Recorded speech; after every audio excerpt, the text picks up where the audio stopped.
sadri wa yassir li amri wahlul 'uqdatam min lisani yafqahu qawli. Subhanaka la ilma lana illa ma 'allamtana innaka antal alimul hakim. Allahumma la sahla illa ma ja'altahu sahla wa anta taj'alul hazna idza syi'ta sahla bi rahmatika ya arhamar rahimin. Amma ba'd. Pertama-tama tentunya setelah kita memanjatkan puja dan puji kepada Allah Subhanahu wa taala serta salawat kepada Nabi Muhammad sallallahu alaihi wasallam.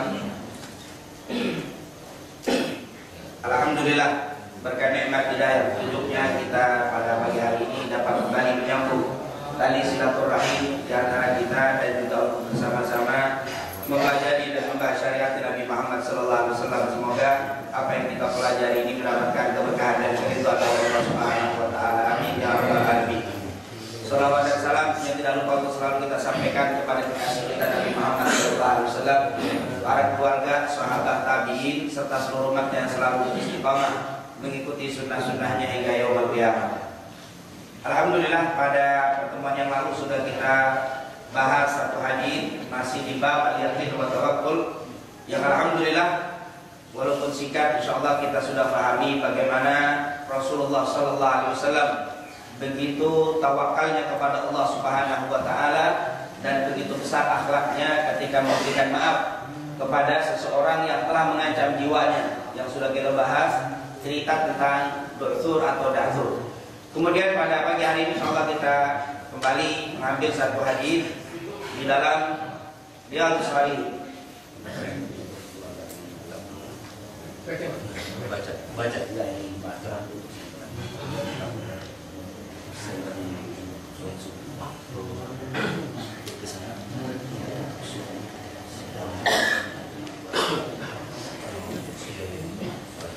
Ini adalah satu hadis yang ada di dalam kitab Riyadhus Shalihin, masih bab al-yaqin wa tawakkul.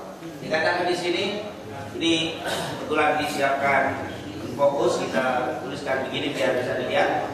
Dikatakan di sini, An Umar bin Al-Khattab radhiyallahu anhu yaqul, sami'tu Rasulullah sallallahu alaihi wasallam yaqul, law annakum tatawakkaluna 'ala Allahi haqqa tawakkuli la razaqakum kama turzaqut tayr taghdu himasan wa taruhu bitana.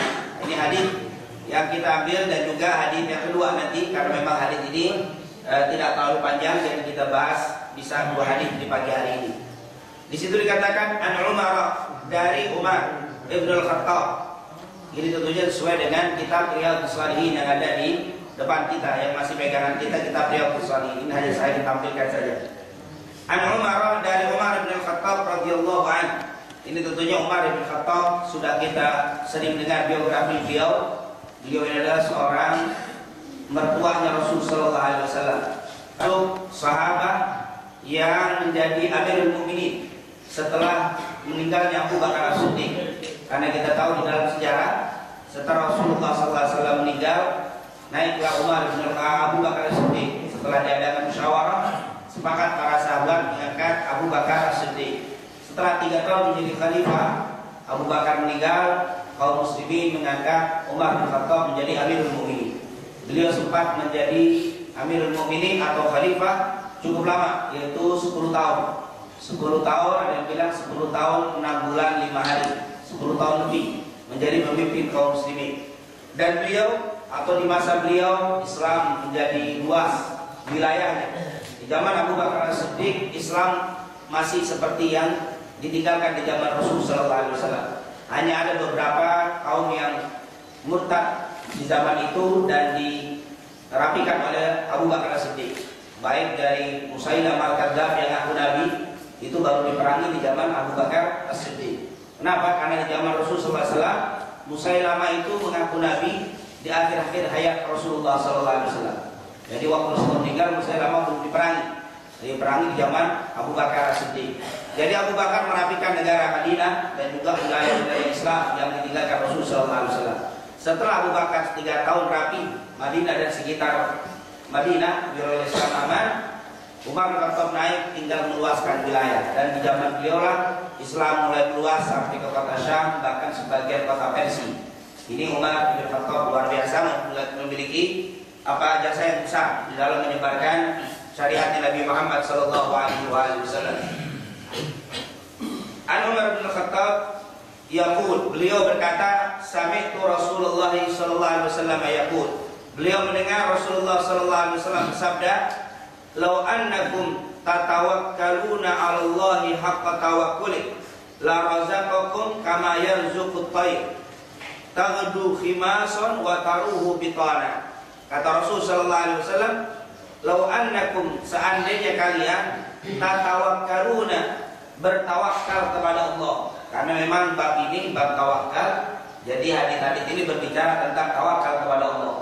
Rasul bilang, "Lau annakum, seandainya kalian tatawakkaluna 'ala Allah, bertawakal kepada Allah, haqqa tawakkuli, dengan sebenar-benarnya tawakal." Jadi tawakal di sini jangan cuma tawakalnya asal saja. Nabi menjelaskan seandainya kalian benar-benar bertawakal, betul-betul pasrah kepada Allah, betul-betul mempercayakan kepada Allah semua urusannya, apa? La razaqakum, pasti kalian akan diberi rizki, kama yarzuqut tayr, sebagaimana seekor burung diberikan rizki, sebagaimana diberikan rizki kepada seekor burung. Kalian kalau tawakal dengan benar-benar tawakal, niscaya Allah akan memberikan rizki kepada kalian seperti seekor burung yang diberikan rizki. Kenapa? Taghdu khimasan, dia pergi di pagi hari dalam keadaan kosong perutnya, lapar, wa taruhu bitana, kemudian dia kembali dalam keadaan apa? Kenyang. Rawahu al-Imam Tirmidzi wa qala haditsun hasan. Ini merupakan riwayat Imam Tirmidzi dengan sanad yang hasan. Ini kata Rasulullah sallallahu alaihi wasallam, kalau kalian tawakal dengan sebenar-benarnya tawakal, kalian bakal dikasih rezeki oleh Allah. Pasti kalian diberikan rezeki, tapi tawakalnya betul-betul tawakal. Bagaimana? Rasulullah memberikan gambaran seperti seekor burung yang pergi dalam keadaan apa? Pulang dalam keadaan kenyang. Seakan-akan binatang ini untuk Rasulullah menggambarkan mereka semua tawakal kepada Allah. Ini binatang semuanya tawakal, dan tawakalnya betul-betul tawakal kepada Allah Subhanahu wa taala. Ini di sini ada beberapa pelajaran yang bisa kita ambil dari hadis yang sangat singkat ini. Yang pertama, bahwa kita tahu tadi bahwa seluruh hewan itu bertawakal kepada Allah. Kata para ulama, seandainya mereka tidak bertawakal, mungkin nggak bisa tidur di malam hari. Karena mereka tidak tahu waktu dia mau tidur di malam hari, pagi mau kemana, nggak punya kantor, nggak punya tempat yang untuk mencari rezeki, nggak ada dia. Tapi dia yakin rezekinya pasti dikasih dari Allah, makanya dia tidur dengan tenang. Nggak ada binatang tidur gelisah, nggak bisa mikirin apa? Besok kemana? Kantor nggak ada. Mau pergi nggak ada itu burung atau binatang lain tidur. Dia nggak ada kepikiran besok mau kesini. Besok nggak ada ancang-ancang, dia tidur pokoknya pasti dapat rezeki. Itu yang luar biasa tawakal. Betul, kalau kita dapat tidur atau binatang lain tidak tawakal, nggak bisa tidur dia gelisah. Orang kita berbeda, karena kita tawakal tapi waktu tidur mikirin besok kan. Masih mikirin padahal sudah ada tempat kerja, koleksi banyak, sudah ada ancang-ancang, tapi berarti tawakalnya tidak seperti tawakal apa? Binatang. Kalau kita bisa bertawakal seperti mereka, tidur bismillah. Jangan pikirkan besok seperti binatang, nggak mikirin besok, pasti dapat. Itu tawakal yang pertama, mereka hebat sekali tawakal binatang. Yang kedua, Rasulullah SAW dari hadis ini memberikan pelajaran kepada kita, tawakal itu bukan berarti tidak ikhtiar. Burung itu tawakal, tapi di pagi hari dia pergi, pulang kenyang. Berarti tawakal yang sebenarnya tawakal bukan berarti apa? Pasrah tanpa ikhtiar. Mereka keluar pagi-pagi. Seandainya kalian bertawakal dengan sebenarnya tawakal seperti seekor burung yang pergi di pagi hari, pulang sore hari dalam keadaan kenyang. Pergi lapar, pulang kenyang. Berarti tawakal yang sebenarnya tawakal bukan berarti tidak ikhtiar, tapi ada ikhtiar. Ini dia gambaran dari Rasulullah SAW. Tawakal yang benar bukan berarti tidak mencari, ikhtiar, bergerak. Sampai ulama sering mengatakan al-harakah barakah. Dalam gerakan kalian mencari rezeki ada keberkahan. Kita keluar mencari rezeki itu ada keberkahan, kata Rasulullah SAW. Mungkin ada orang yang tidak mencari, hanya memberikan apa tangannya begini, tidak ikhtiar, tidak mencari, tapi itu jangan-jangan lebih besar dari orang yang bekerja, tapi keberkahannya beda, kata Rasulullah SAW. Yang meminta sama dengan yang bekerja, mungkin boleh jadi yang meminta lebih besar. Sering kita dengar beritanya, yang meminta-minta nggak bisa dapat satu bulan bisa berapa puluh juta di Jakarta, 25 juta ada batang, subhanallah. Tapi jangan berpikir enak ya kerja daripada kerja capek-capek, mendingan apa? Enggak. Ada keberkahan di dalam bekerja, kata Rasulullah SAW. Boleh jadi waktu lebih sedikit daripada yang meminta-minta, tetapi keberkahan ada di dalam al-haraka, dalam gerakan. Di dalam bekerja itu ada keberkahan. Bahkan Rasulullah SAW itu mencela orang yang punya mampu kerja tapi dia tidak mau bekerja, hanya mengandalkan apa? Meminta. Ada kejadian yang disebutkan pada zaman sahabat Nabi Muhammad SAW, dan di zaman para ulama salaf, ada dua adik kakak. Yang satu dia tidak pernah keluar dari masjid, yang satu bekerja. Ternyata setelah diperhatikan, ini salah satu keluarganya di masjid, yang satu lagi keluar. Ketika ditanya, yang di masjid ini ditanya, kenapa tidak bekerja? Kata dia, saya duduk ibadah di dalam masjid untuk berdoa kepada Allah dan beribadah kepada Allah. Dan di dalam doa saya selalu saya sebutkan, selalu saya niatkan untuk si fulan. Jadi si fulan itu yang saudaranya yang bekerja. Nanti hasil dari pekerjaan si fulan saya dibagi. Jadi saya yang menjamin hidup, dikasih makan dari dia, dan saya sudah sepakat sama dia, semua doa saya zikir saya doa ibadah saya juga selalu diperuntukkan juga untuk kamu. Jadi di sini dapat apa kata yang bertanya, yang bekerja lebih baik daripada kamu.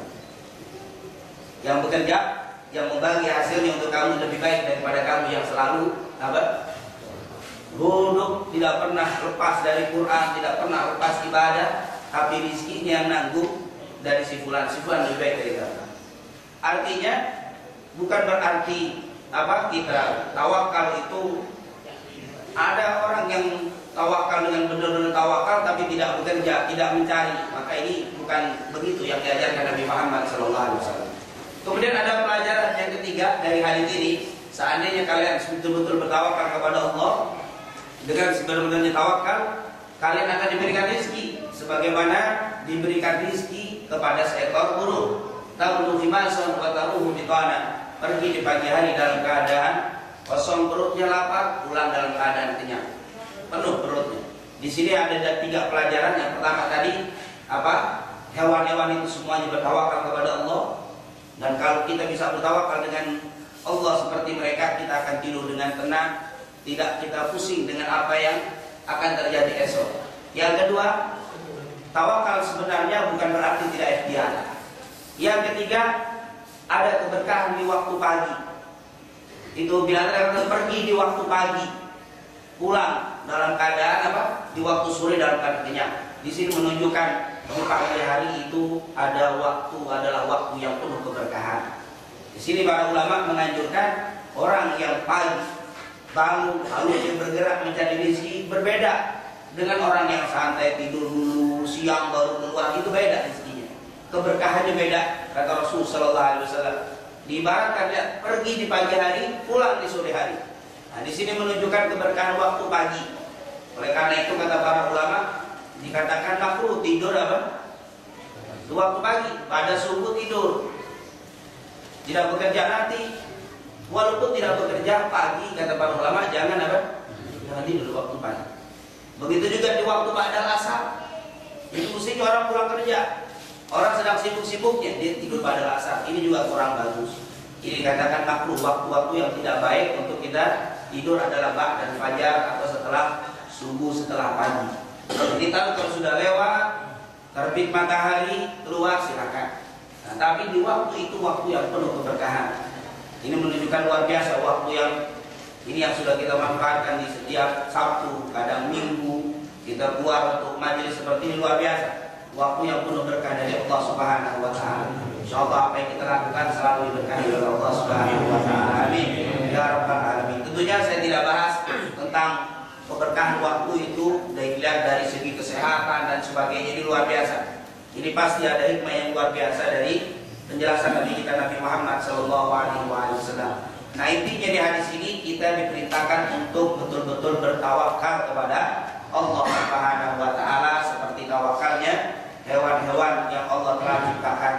Kemudian saya tidak bahas panjang lebar ini hadis. Kemudian kita masuk di hadis yang kedua. Ini hadis dari Barra ibn Azib. Dikatakan di sini, Anil Barra ibn Azib radhiyallahu anhu qala Nabi sallallahu alaihi wasallam, "Idza awaita madja'aka fatawadda wudu'aka lis-shalah, thumma taji' ala shiqqikal ayman, thumma qul." Ini adalah hadis dari Barra ibn Azib, hadis riwayat Imam Bukhari dan juga riwayat Imam Muslim.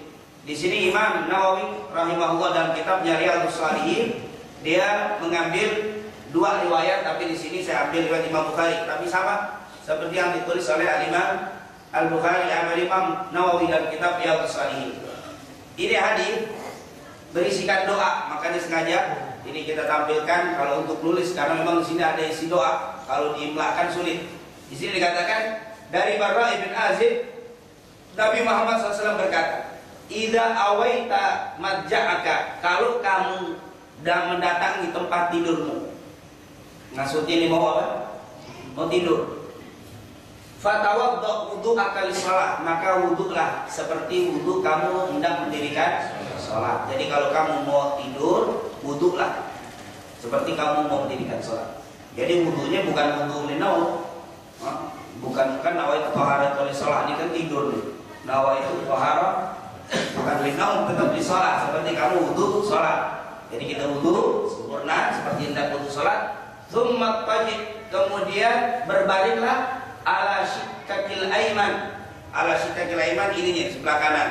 Jadi tidurnya begini, miring kanan. Ininya ditaruh di sebelah bawah begini tidurnya.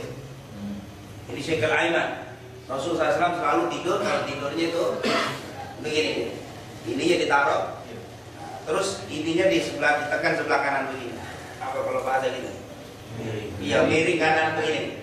Itu adalah kata Rasul. Kemudian berbaringlah dengan ini yang kanan. Syakil ayat itu ayat yang bagian kanan. Ini sunnah Rasul Sallallahu Alaihi Wasallam. Jadi sunnah Rasul di dalam tidur, Rasulullah tidurnya selalu begini. Rasulullah paling nggak suka kalau ada orang tidurnya tengkurap, nunggu gitu. Nggak suka Rasulullah Sallallahu Alaihi Wasallam. Makanya sampai ada yang bilang makruh tidur seperti tadi. Kita nggak bicara dari kesehatan, tapi pasti banyak hikmah. Kenapa nggak boleh tidur begitu? Rasulullah memang tidak suka. Dan tidak apa-apa tidur begini terlentang, mubah. Tapi nggak dapat pahala. Tapi yang mau dapat pahala, sunat tidurnya dapat pahala gitu kalau tidur. Miring kanan, ininya ditaruh aja di tatakan begini. Dan ternyata kalau kita tidur begitu beda rasanya. Coba dibiasakan, seger paginya. Tidur nggak begitu lama pun kayaknya lain. Kalau tidur begini lama aja, ngos-ngosan kita bangunnya, nggak bagus. Tapi kalau tidur begini luar biasa. Kata Rasul, "Tsumma tajid ala shiqqil ayman." Tidurlah dari sebelah sisi kanan itu posisinya. Dalam riwayat kaki Rasul kadang ditekuk begitu, kenapa? Jadi yang ininya ditekuk, terus ininya di sebelah begini, taruh begini tidurnya. Kanan taruh di bawah, kiri bagian bawah. Tidur gitu Rasul Sallallahu Alaihi Wasallam. Tumakul, kemudian bacalah doa. Ini doanya cukup panjang, makanya alhamdulillah disiapkan fokus jadi bisa dilihat. Kemudian bacalah doa. Allahumma aslamtu wajhi ilaika wa fawwadtu amri ilaika wa alja'tu dhahri ilaika raghbatan wa rahbatan ilaika la malja'a wa la manja minka illa ilaika. Allahumma amantu bi kitabika alladhi anzalta wa bi nabiyyika alladhi arsalta. Ini adalah doanya yang dibaca. Jadi nggak apa-apa kalau ditulis, kita taruh di mana? Di yang bisa kita lihat. Besinya kan bisa waktu mau tidur kita bisa baca atau kita baca taruh. Nggak mesti dihafal, ini bisa apa? Dibaca. Kata Rasulullah SAW, kalau engkau mau tidur berwudulah. Setelah engkau berwudu, berbaringlah di sisi kanan di tadi shiqqil ayman. Kemudian bacalah doa Allahumma aslamtu wajhi ilaika, ya Allah, aku serahkan wajahku kepadamu. Maksudnya aku serahkan diriku kepada kamu ya Allah. Wa fawwadtu amri ilaika, dan aku serahkan urusanku kepadamu. Urusanku aku serahkan kepada kamu ya Allah. Ini adalah doa yang luar biasa. Wa alja'tu dhahri ilaika, dan aku kembalikan, dan aku semuanya pasrahkan, kembalikan juga kepada kamu urusanku. Raghbatan wa rahbatan ilaik. Raghbah itu keinginan, wa rahbah dan ketakutan kepadamu. Ya Allah, aku serahkan segala urusanku kepada kamu, baik rasa takutku dan rasa keinginanku, aku serahkan semua kepada kamu. Kita ada rasa takut saya kalau tidur malam ini. Kalau lagi tidur, jangan-jangan ini lampu yang di atas jatuh, kita tidur, siapa yang tahu? Kalau dia tidur, siapa yang menghindar? Nah, kalau kita mulai bergerak kita lagi. Nah, kalau tidur, jangan-jangan kalau saya tidur ini nanti ada kelabang masuk ke mulut saya atau ke kuping saya, siapa yang menghindar? Walaupun di rumah kita dijagain satpam, nah satpam di luar rumah, nggak mungkin di dalam. Nggak ada. Ini saya takut. Nanti saya pengen apa? Ada keinginan di dalam tidur saya pengen tidurnya yang bagus, yang sehat, bangun saya tidak dalam keadaan sakit. Semua yang aku dan saya inginkan ya Allah, saya serahkan kepada kamu. Jadi maksudnya apapun yang saya takuti, apapun keinginan saya, aku serahkan semuanya kepadamu ya Allah. Berikan yang terbaik, jagalah kami, berikanlah apa yang kami kehendaki. Luar biasa. Ini doanya Rasulullah SAW kalau dia hendak tidur. Walaman jaminka illa ilaih. Tidak ada tempat kembali dan yang bisa memberikan keselamatan kecuali kepada kamu ya Allah. Tidak ada tempat kembali kepada siapa kita ya Allah. Saya tidur ini tidak ada saya bisa pasrahkan keselamatan saya, keinginan saya kecuali hanya kepada Engkau ya Allah. Allahumma amantu bi kitabika alladzi anzalta, ya Allah, aku beriman dengan kitabmu yang telah Kau turunkan, yaitu dengan Al-Qur'an Al-Karim. Dua kitab-kitab yang Allah turunkan kepada para anbiya, kita beriman kepadanya. Wa bi nabiyyika alladzi arsalta, dan kepada nabimu yang telah Engkau utus. Kata Rasul, fa in mutta min lailatika, kalau engkau meninggal di malam itu, fa in mutta, jika engkau meninggal min lailatika, di malam itu, habis baca doa begitu kamu tidur, meninggal, insyaallah kita mohon panjang umur. Tapi kalau pas meninggal, fa anta alal fitrah, maka engkau dalam keadaan fitrah, artinya dalam keadaan suci, husnul khatimah. Kalau meninggal husnul khatimah. Nah, ini bukan berarti wah ini bagus deh untuk kalau udah sakit-sakit parah, jangan sehat gitu baca. Bisa sakit begini bisa udah bangun lagi, kasih amalan ini, itu bagus juga. Tapi waktu orang sehat juga kan, karena kematian kadang-kadang nggak pakai nunggu kan, sakit dulu, sehat-sehat bangun tidur nggak bangun. Nah ini kalau kamu mati di malam itu, fa anta alal fitrah, kamu dalam keadaan suci, dalam keadaan husnul khatimah, dijadikan semua dosa-dosa diampuni oleh Allah. Waj'alhunna akhira ma tatakallamu bih. Jadikan doa itu akhir apa yang kau bicarakan. Artinya setelah baca doa itu langsung tidur. Kalau baca doa itu ngomong lagi, nah suruh baca doa lagi. Nah, jadi dianggap apa? Mulang doanya. Jadi kalimat itu kata Rasul yang terakhir. Ada dia alladzi arsalta. Selesai, berarti plok tidur langsung udah. Jangan pakai cerita dulu. Nah kalau cerita dulu, ulang lagi. Kata Rasul, jadikan kalimat itu di akhir pembicaraanmu. Kata Rasul, di akhir pembicaraanmu itu doanya. Jangan diganti yang lain, jangan dibaca dengan yang lain. Qala faradatuha ala nabi, lalu aku ulang-ulang kepada Nabi. Jadi kata Jabir perawian, kata Barra ibn Azib, saya ulang-ulang faradatuha, saya ulang-ulang kalimat itu di depan Nabi SAW. Falamma balagtu, ketika aku sampai di kalimat Allahumma amantu bi kitabil ladzi anzalta, qultu wa rasulik, qala la wa nabiyyakal ladzi arsalta. Katanya ini Barra ibn Azib, kan Rasulullah bilang begini, wa bi nabiyyikal ladzi arsalta. Dia bacanya begini. Waktu saya baca itu, pas baca doa itu, kebetulan ada Nabi Muhammad. Lalu ketika di kalimat wa bi nabiyyikal ladzi arsalta, dia baca Allahumma amantu bi kitabika alladzi anzalta. Kemudian wa rusulika. Jadi dipotong dia dan rasulmu, karena Nabi Muhammad ada di depannya. Jadi bukan wa bil ladzi nabiyil ladzi arsalta, tapi wa bi rasulika. Kata Nabi jangan, bacanya wa nabiyyikal ladzi arsalta, sesuai dengan apa yang ada jangan diganti. Jadi diganti karena ada Rasul, langsung aja. Ya Allah, aku beriman dengan kitab yang kau turunkan dan kepada Rasulmu. Kata Nabi jangan begitu. Bilang, dan aku beriman dengan Nabi yang telah engkau kirim. Jadi jangan ditunjuk Rasulnya. Maksudnya ini Bara bin Azib motong nih apa? Karena ada Rasul langsung ditunjuk. Kata Rasul jangan begitu, baca seperti yang di atas tadi. Nah ini adalah amalan hadis ini. Kata Rasul bagus untuk kita baca, tapi bacanya supaya sempurna kayak tadi. Wudhu dulu, terus berbaring di siku bagian kanan di sebelah sini, kemudian baca doa ini sampai di kalimat wa bi nabiyyikal ladzi arsalta. Insyaallah yang baca seperti ini maka dia termasuk orang yang bertawakal kepada Allah. Karena tadi aku serahkan semua urusanku, baik yang aku inginkan yang aku takuti hanya kepadamu ya Allah. Ini adalah tawakal.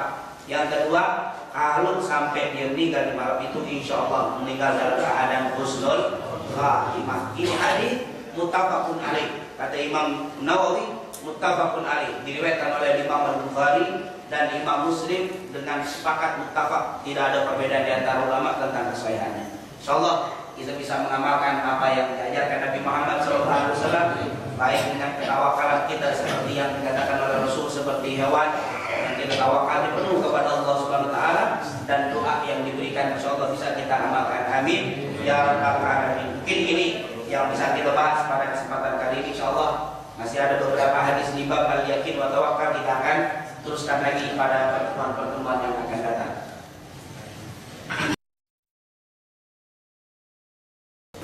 Ya, yang pertama berkaitan dengan donor darah ya. Kita boleh apa tidak donor darah. Dan memang donor darah ini termasuk kata para ulama adalah sedekah. Termasuk adalah sedekah. Jadi sedekah ini bukan hanya dengan uang, tapi juga dengan apa yang kita miliki. Karena memang kalimat sedekah itu adalah apa?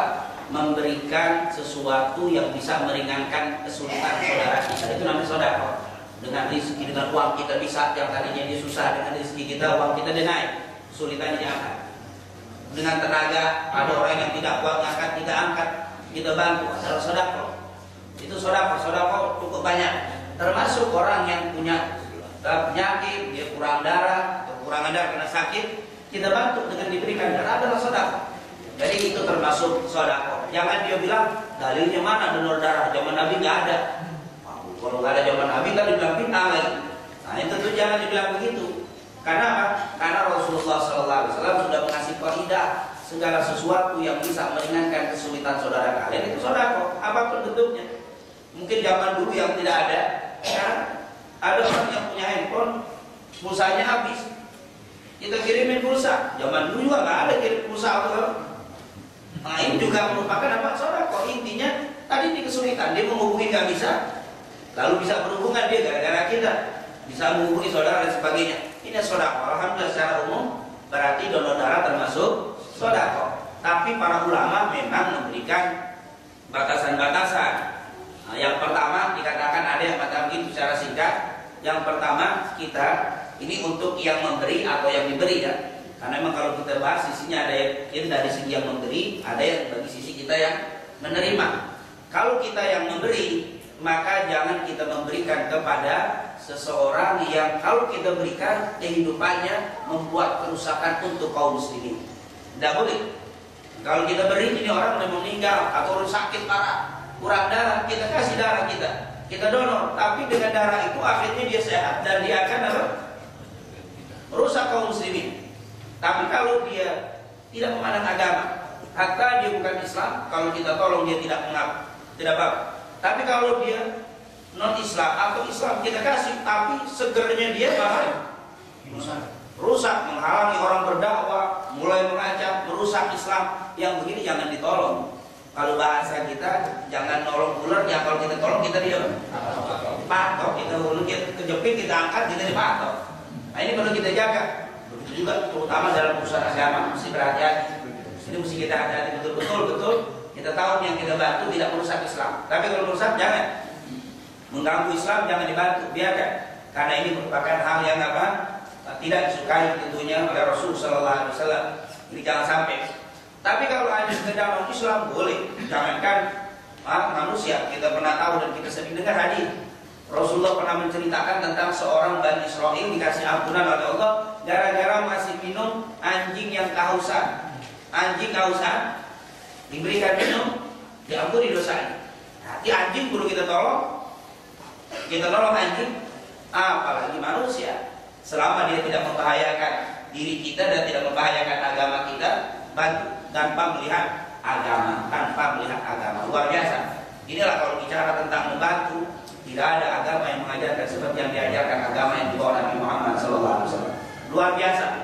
Mungkin ada di luar sana agama kalau membantu lihat dulu agamanya apa. Yang kedua, kalau dibantu kira-kira bisa nggak ditarik untuk masuk Islam? Tidak ada gitu. Islam murni kalau membantu kan. Nggak ada kita harus kalau kita bantu kita tarik dulu. Nggak ada Islam. Ini luar biasa. Ini menunjukkan kemurnian yang harus kita berikan kepada Allah. Semua makhluk hamba Allah kita bantu. Kalau memang dia membutuhkan bantuan kita, tapi dengan syarat tadi tidak merusak untuk agama dan jiwa kita atau kehidupan dunia dan akhirat kita. Ini kalau mengganggu dan merusak, jangan dibantu. Haram hukumnya kalau kita bantu. Dengan kita bantu dia menjadi berarti kita seakan-akan menolong dia untuk merusak agama Islam. Tentunya insya Allah kita bisa membantu saudara-saudara kita yang muslim dan juga non muslim yang memang baik, yang ada, yang tidak mengganggu untuk dunia dan agama kita. Amin ya rabbal alamin. Jadi syarat itu yang pertama. Untuk yang menerima, syaratnya yang pertama kata para ulama yaitu yang jelas. Kata ulama ini dianjurkan kita muslim kalau bisa ngambil donor darah dari orang muslim. Kenapa? Apakah ada pengaruh donor dari non muslim? Ada, kata para ulama. Sama seperti waktu kalau kita membahas tentang menyusui, rodoah itu saudara menyusui. Kalau kita ada tuh anak disusui sama ibu, nah untuk menjadi saudara susuan itu kata para ulama semua sepakat ulama mengatakan susuan itu akan berpengaruh kepada perilaku si anak. Kalau kita berikan si anak kita kepada ibu maaf yang perbuatannya maksiat terus kita kasih nyusuin anak kita jadi saudara atau jadi anak susuan dari susu yang ibunya tidak bagus, ahli maasi misalkan, atau kafiro atau tidak baik, itu akan masuk ke dalam pribadi dan sikap. Nah begitu juga ternyata ada sesuatu makanan yang haram saja kalau kita makan itu pengaruh dengan perilaku kita. Itu pengaruh dengan perilaku kita. Begitu juga darah, apalagi darah, karena makanan yang kita makan nanti akan menjadi darah. Kalau ini langsung menjadi darah masuk, ada pengaruhnya.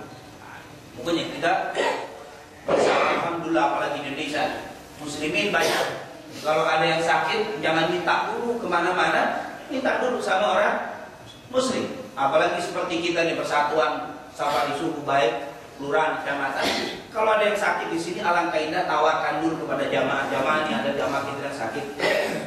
Darahnya bentuknya ini siapa yang mau donor silakan. Itu luar biasa. Kalau tidak ada baru kita kasih keluar kepada ini sedekah yang luar biasa. Bahkan lebih berharga daripada makanan, lebih berharga daripada obat. Kenapa? Ini dibutuhkan yang tidak bisa digantikan dengan obat darah. Jadi kalau kita insya Allah tentunya kita mohon kepada Allah biar kita semua sehat walafiat. Tapi nggak apa-apa, ini bagus. Kalau ada yang sakit di antara jamaah kita butuh darah, umumkan, bisa dikasih lewat ini nanti diumumkan kepada jamaah yang punya darah modal O atau darah apa. Ini ada saudara kita yang sakit butuh darah. Kita donor luar biasa. Kita dari kita aja sudah cukup. Kelihatan yang donor muslim, kelihatan yang donor suka ngaji, darah pengaruhnya beda. Ini perlu diperhatikan donor ini. Jadi itu apa yang dijelaskan oleh para ulama. Nah, semakin dia tidak jelas, apalagi yang suka makan haram, walaupun muslim juga kalau makan haram juga baik itu pengaruhnya lain. Ini insya Allah ini sesuatu yang bagus sekali. Nah, dan kalau tidak salah, kalau kita bisa memberikan donor darah dari kita ini luar biasa. Dan ini pernah kita pernah diusulkan ini luar biasa.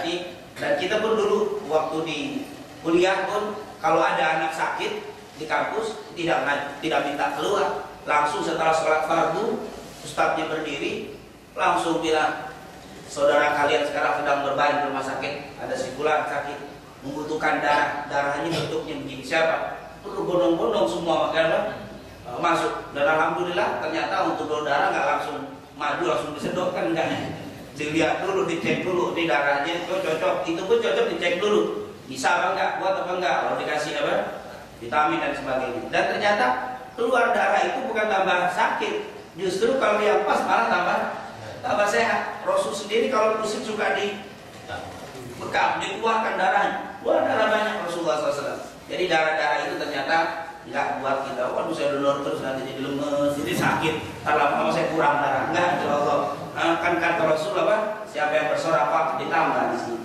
Nah, berarti sedekah darah juga akan ditambah. Nggak ada nama sodakoh bentuk apapun jadi miskin, nggak ada, pasti akan ditambah. Insya Allah kita diberikan sehat walafiat. Insya Allah dibuka hati kita untuk bisa membantu saudara kita. Amin ya rabbal alamin. Kemudian, yang kedua, apakah malam saja? Kalau dilihat dari nasnya, ini sepertinya malam. Karena kalau kita lihat Rasulullah SAW dalam sejarahnya, Rasulullah jarang tidur siang. Rasulullah SAW jarang. Rasulullah biasanya ba'da isya, nggak lama, sholat fardunya berjamaah, kemudian zikir. Rasulullah kemudian dia sholat ba'diyah, kadang di rumahnya, kadang di masjidnya. Setelah itu Rasulullah masuk. Nggak lama biasanya sampai di rumahnya, kata Aisyah biasanya Rasulullah sholat lagi. Sebelum tidur Rasulullah biasanya sholat. Dia sholat sebelum tidur Rasulullah, luar biasa. Setelah sholat selesai tidur Rasulullah. Bangun-bangun sepertiga malam Rasulullah SAW. Mungkin sekitar jam 2-an gitu ya, jam 2 lewat setengah 3 Rasulullah bangun. Karena tidurnya di awal malam Rasulullah. Jadi malam pun sudah apa? Segar. Tidak tidur ke Rasul sampai adzan subuh. Sampai adzan subuh. Setelah adzan subuh Rasulullah tidur, sholat 2 rakaat. Kuliah dulu biasanya. Qobliyah subuh Rasulullah biasanya kuliah dulu. Setelah itu Rasulullah tidur sebentar. Tidurnya dalam tidak merem, tapi yang pagi begitu tuh. Dia nggak meremplek begitu nggak. Jadi tiduran itu karena dari malam badan juga apa? Wow, cukup lama di bawah bangunnya Rasul. Qiyamul Lail. Jadi dia meredakan badannya tidur sebentar. Kemudian dia bangun langsung masuk keluar dari rumahnya langsung ke sholat subuh. Setelah sholat subuh berjamaah Rasulullah imam. Setelah sholat Rasulullah nggak keluar dari masjid kecuali sudah terbit matahari. Kemudian Rasulullah sholat 2 rakaat, sholat isyraq atau syuruq. Setelah sholat selesai masuk baru Rasulullah ke rumahnya. Setelah itu Rasulullah bergerak ke sana kemari, istilahnya ikhtiar atau waktu kalau sudah jadi presiden di Madinah, tentunya Rasulullah sibuk dengan urusan dunianya. Setelah itu tentunya urusan dunia bukan berarti lupa dengan akhirat. Rasulullah tidak pernah lupa dengan akhirat. Kecuali Rasulullah yang tidak berzikir, selalu berzikir tentunya. Rasulullah tidak berzikir hanya waktu di kamar mandi saja. Selebihnya Rasulullah semua berzikir. Nanti qailulah sebelum datang waktu zuhur, Rasulullah tidur sebentar. Jadi tidurnya itu sebelum zuhur Rasulullah SAW. Qailulah, ada yang bilang qailulah itu setelah waktu duha, sebelum duha. Dia biasanya 4, kadang-kadang 8. Rasulullah biasanya kebanyakan 4 rakaat, kadang-kadang 8. Sebegitu Rasulullah istirahat. Menjelang zuhur, bangun zuhur, terus bablas sampai isya. Nah, jadi kalau dilihat siang itu tidur sedikit. Berarti kalau amalan-amalan yang kayak tadi berarti menunjukkan apa? Malam, kebanyakan Rasulullah SAW, kebanyakan malam. Nah, itu yang disebutkan apa? Kemudian yang doa yang sering dibacakan untuk anak-anak kita, ini hadis riwayat Imam Bukhari. Ini yang seperti kita lihat. Karena Nabi SAW tidak awal ila firashihi. Nabi Muhammad SAW kalau dia menuju ke tempat tidurnya, dia berkata, Bismika amutu wa ahya. Dengan namamu ya Allah aku hidup dan aku mati. Nah ini tidur begini boleh di waktu siang juga kita tidur sebentar juga Bismika amutu wa ahya. Wa idza qama, dan kalau dia bangun, alhamdulillahilladzi ahyana ba'da ma amatana wa ilaihi nusyur. Itu doa yang standar yang Allah kasih lewat Nabi Muhammad kasih kepada kita. Dan ini kita ajarkan kepada anak-anak kita. Kalau kayak tadi itu kelas kita di bapak-bapak, Bismillah kan panjangan dikit. Nah ini nanti kok ada Bismillah Allahumma ahya, itu ada. Jadi kalau kita baca nanti kita temukan bahwa Rasul Sallallahu Alaihi Wasallam hadisnya banyak. Ini itu Allahumma Bismika ahya wa amut. Ini hadis riwayat Imam Bukhari. Yang tadi Bukhari juga. Jadi lafaz berbeda. Jadi ulama sudah merangkum tuh. Kasih untuk hafalan anak-anak kita dikasih begitu. Bismika Allahumma ahya wa amut. Dia Allahumma Bismika ahya wa amut. Tapi mana sama? Yaitu artinya begitu. Dan bangun juga alhamdulillahilladzi ahyana ba'da ma amatana wa ilaihi nusyur. Ini yang sedih kita. Pernah ada orang sampai nelpon kepada kita, Ustaz, katanya doa yang diajarkan sama anak-anak itu doanya bid'ah, bismillahirrahmanirrahim ya Allah, nggak ada dalam hadis. Nggak ada dalam hadis kan? Masa sih ulama kasih apa? Seandainya nggak ada dalam hadis pun doa tidak bisa kita bid'ahkan doa, kecuali kita bilang harus begini bacanya. Enggak, kayak tadi seperti Pak Haji tadi bilang, kalau kita baca bahasa Arab nggak bisa, bahasa Indonesia nggak bid'ah boleh. Kita baca bahasa Indonesia nggak apa-apa. Dengan kita, ya Allah, hidupku dan matimu untukmu ya Allah. Ya Allah, aku bertawakal kepada kamu. Itu doa luar biasa. Nggak bisa bahasa Arab nggak apa-apa, jangan dibilang bid'ah tuh, Nabi nggak pernah, apalagi bahasa Indonesia. Mana lagi zaman bahasa Indonesia? Lagi perus tahu lagi mana lagi zaman Nabi. Nah ini jangan. Yang penting apa? Tujuannya sama. Kalau kita yang alhamdulillah bisa, silakan. Nah, bismika Allah ini ada yang bilang ini, ya mungkin dia dengar, dia nggak paham, nggak bisa baca kitab, nggak punya kitab, udah nggak bisa baca kitab, nggak punya kitab, katanya bid'ah, udah ngomong bid'ah ini sebalik. Ternyata Bukhari, bismika Allahumma ahya wa amut, Allahumma bismika ahya wa amut, ini kalimat dari Rasulullah SAW. Hadis Bukhari. Bayangkan kita ngomong bid'ah ke orang, untuk orang yang ngomong itu masih ada teman yang bisa tahu seperti kita atau orang-orang ditanya. Kalau dia nggak punya teman, aduh bid'ah berarti anak nggak boleh baca. Ini luar biasa. Yang tadinya baca doa dari Nabi dilarang. Seandainya nggak dari Nabi dia baca dilarang saja nggak boleh, apalagi dari Nabi Muhammad SAW. Berhati-hati bab seperti ini. Nah, ini adalah doanya ada di hadis Bukhari dan juga hadis ini merupakan hadis sahih. Kalimat doa yang dihafalkan untuk anak-anak kita. Dan ini bukan apa sistem untuk anak kita kasih yang pendek. Nanti kalau ini ada lagi doa Rasul. Jadi ternyata kalau kita lihat dari doa tidur ada yang pendek, ada yang panjang, bahkan ada yang panjang lagi amalan Nabi. Suruh wudhu dulu, ada suruh sholat dulu. Tadi nggak ada malah wudhu dah. Nanti ada wudhu, sholat, kemudian baca doa, tasbih. Tadi subhanallah 33, alhamdulillah 33 ada, Allahu akbar 33. Riwayat dari Fatimah. Dan ini juga hadisnya sahih, disuruh ngamalkan. Baca nanti ada amalan kulhu, al-falaq, an-nas, al-kafirun, terus ayat kursi, semakin banyak. Nah ternyata Rasulullah kalau kita lihat-lihat memang dilihat tingkatannya. Anak-anak dikasih amalan itu nanti mulai berkembang semakin banyak, luar biasa. Nabi kalau sekaligus ngasih semuanya, pokoknya Nabi setiap mau tidur, wudu, sholat, baca ayat kursi, kulhu, sebab kebanyakan akhirnya kita nggak tidur kebanyakan. Nah ini alhamdulillah luar biasa. Rasulullah bisa dicontoh bagi orang yang alim. Rasulullah bisa dicontoh bagi orang yang tidak alim, yang nggak ngerti. Standar bisa mencontoh Nabi dengan baca doa-doa seperti ini. Bahkan bagi orang yang ahli ibadah, Rasulullah bisa dicontoh. Bagi orang yang tak kuat ibadah, bagi orang yang kalau tidur lama tidurnya, sudah di tempat tidur lama tidurnya, banyak dari Nabi bacaan bisa dicontoh. Ada orang yang nempel molor. Telur apa?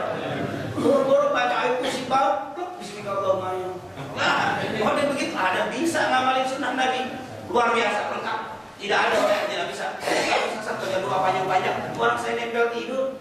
Kan sunnahnya kalau udah nempel ke tempat tidur, tidak awal ila firasyik. Kalau sudah naik ke tempat tidurmu, baca doa. Oh bisa ada pendek sudah. Kasih amalan bisa. Inilah luar biasa. Islam ini bisa untuk segala golongan, segala macam orang yang punya ilmu berbeda kena, yang punya macam-macam model bisa menjalankan Rasulullah, menjalankan amalan dari Rasulullah SAW. Dan itu seperti tadi yang kita katakan yang terakhir, bahwa baca doa pun kalau memang tidak bisa kita dengan bahasa Arabnya, silahkan dengan terjemahannya kita apa? Kita baca Bismillahirrahmanirrahim. Ya Allah, hidup dan matiku ini di tanganmu ya Allah. Aku pasrahkan kepada kamu. Itu doa. Allah Maha mendengar dan Allah Maha mengerti bahasa kita. Ada pakai bahasa semut, bahasa Dayak bisa Rasulullah SAW. Jangan khawatir, paham semuanya. Ini bukan luar biasa kemudahan syariat Rasulullah SAW. Harus bahasa Arab. Harus bahasa Arab. Bahasa Arabnya bacanya Bismika. Oh, lain acak-acakan. Mendingan bahasa Indonesia sudah, bahasa Indonesia lebih bagus, lebih pas. Justru kalau dengan bahasa Arab yang tambah apa? Tidak pas, tambah apa? Mana kita tambah nggak benar? Kalau berbeda, kalau bisa alhamdulillah, nggak bisa Bismillah. Allah tidak memutus la yukallifu nafsan illa wus'aha. Cuman kalau saya belum bisa, saya kita sih harus tekan nih terus ya. Apalin, karena anak itu masih apa? Nah, kalau orang tua disuruh apalin doa, harus bahasa Arab. Yuk, ngapalinya sudah apa? Setengah mati. Ngapalin 2 huruf hari ini, besok 3 huruf dia lupa.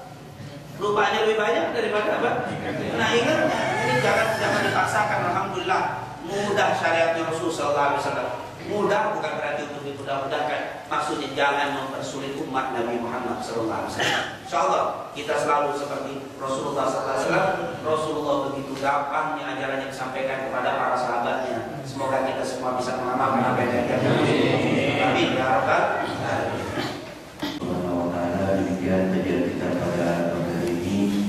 Alhamdulillah banyak ilmu yang terdapat dan mudah-mudahan kita dapat melaksanakannya dalam keseharian kita, karena apa yang tadi disampaikan adalah merupakan keseharian yang kita laksanakan.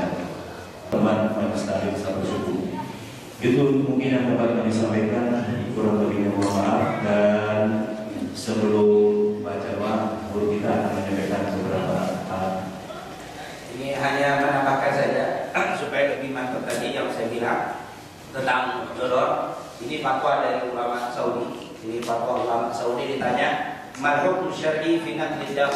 Apa hukumnya memindahkan darah? Maksudnya donor darah. Fi is'afil musafir muhaddad bil maut, orang yang hampir sampai meninggal karena butuh darah.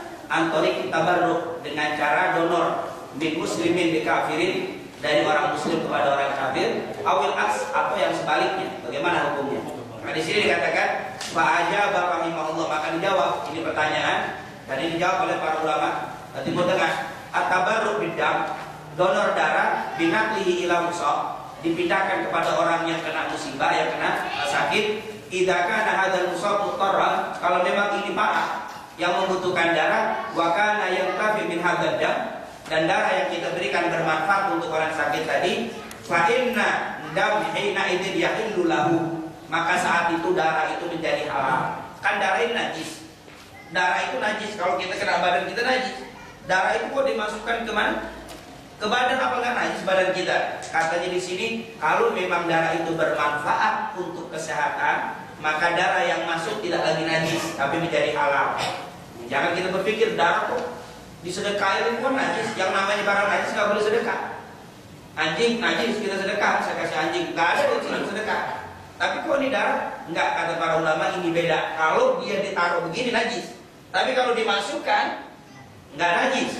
Lihat di sini katakan fa inna dam, sungguh darah itu hina idzin, saat itu yahillu lahu, halal baginya, tidak najis.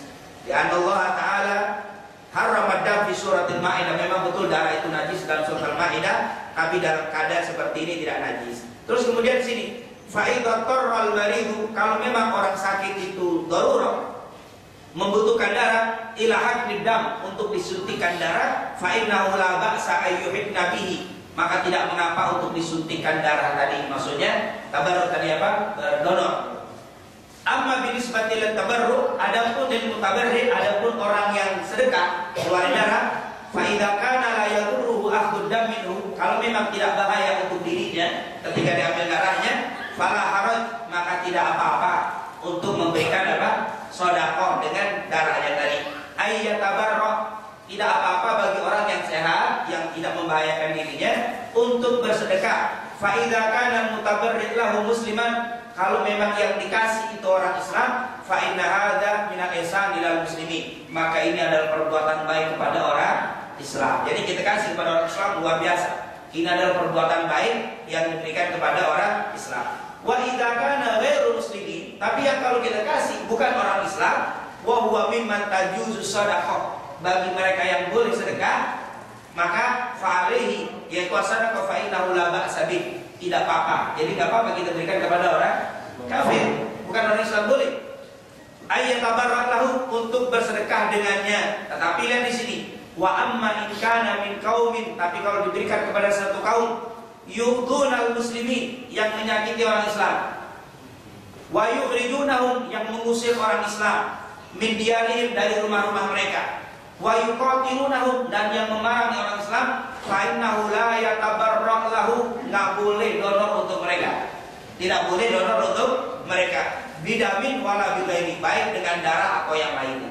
Berarti seperti yang kita bilang tadi, donor silakan, untuk orang Islam atau non-Islam silakan. Tapi selama orang itu tidak apa? Memusuhi kaum muslimin. Kalau memusuhi tidak boleh. Ini hanya untuk memperkuat apa yang saya ucapkan. Ini adalah fatwa dari seluruh ulama Timur Tengah di sampai sekarang. Karena ini adalah pembahasannya di dalam bab fatwa, bukan di dalam hadis. Kalau hadis tidak ada. Disinilah ternyata kita untuk beragama tidak cukup hanya dari Quran dan hadis, harus ada pemahaman dari Quran dan hadis yang disampaikan ulama. Kalau kita cari dari Quran, dari hadis tidak ketemu, tapi kita ketemu dari pendapat ulama yang mereka tentunya kembali kepada Quran dan hadis. Inilah yang bisa saya tambahkan, lebih kurangnya. Assalamualaikum warahmatullahi wabarakatuh. Waalaikumsalam.